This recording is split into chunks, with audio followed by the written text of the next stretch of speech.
The story of Noah and his ark is one of the Bible's best known and best loved. So we came here to the Netherlands, crisscrossed by canals and sitting below sea level, where people live under the constant threat of flooding. We had heard that a kind of modern-day Noah had done something extraordinary.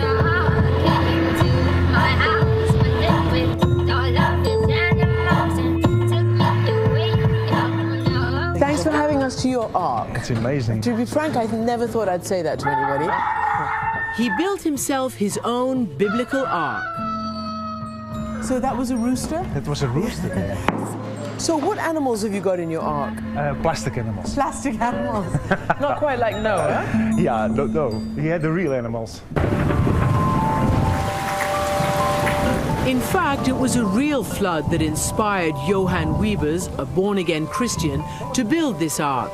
He nearly drowned in a storm surge in 1992, and the next day, a book caught his eye among the wreckage. It was a big book, The Ark of Noah. I bought it, and we are looking at the book, and I said, oh wow, I'm going to build the Ark of Noah. My children were so excited, and they ran to my wife. What did your wife say? Oh, she was not happy with it. No, women are sensible. Yeah. It took 13 years to get permission. It took you 13 years to convince her? Exactly. You must have really believed in this. For 100%. It took Johann just over 4 years to build his ark, and he even used the Bible as a blueprint. 300 elbow is the length, 50 elbow is the width, and 30 elbow is the height. When you say elbow... Yeah, it's from here till the top of your fingers. Cubit. The cubit, yeah. I took my cubit because nobody knows how big Noah was at that time. According to the Bible, Noah spent 120 years on his ark. And it's every child's favorite story. And when the flood finally did come, he was ready. God sends 2 of every animal, all of them, 2 of every single one, came onto a ship. From the giraffes to the small little ants and the bears. It rained for 40 days and 40 nights. And finally, the whole entire earth was flooded.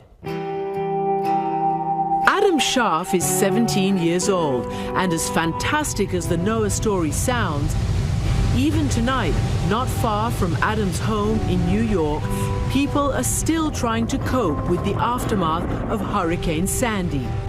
And it seems that whether it was just 7 weeks ago in the United States or 7,000 years ago, when a wave washes away the home that you've built, the children and the community you love, the first question we all ask is why?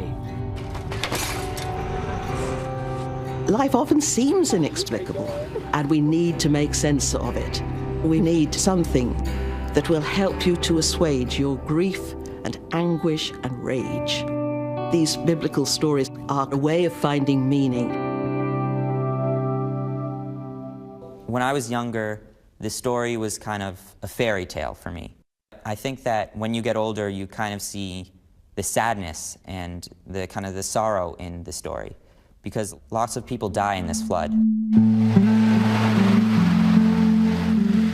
Destroying the earth, the Bible tells us, is the only thing God ever regrets. So he sends a rainbow as a promise. This rainbow shows that God will never send a flood again to hurt humanity and all the animals that live on this earth. What happens next is left out of the colorful pages of storybooks. Noah comes out of the ark and he plants a vineyard and gets drunk. I was remembering a story of a Holocaust survivor who went home to his village and found everyone had gone. He said, I could understand exactly why Noah got drunk. If you imagine what it would have been like after the flood, devastation, all these swollen, bloated bodies lying around, terrible. And it turns out that flood stories like this are not unique to the Bible. They can be found all over the ancient world. These stories didn't drop from heaven one day in a clump of words, all sent by God in book form. These stories developed in a certain place and time. leading some archaeologists to believe they're based on real events. People do not make these things up. So does this mean that we've got a flood way back in antiquity? It may well. A story is created to explain something that happened. But in the biblical account, the story is layered with new meaning. The flood is sent as a punishment for people's sins.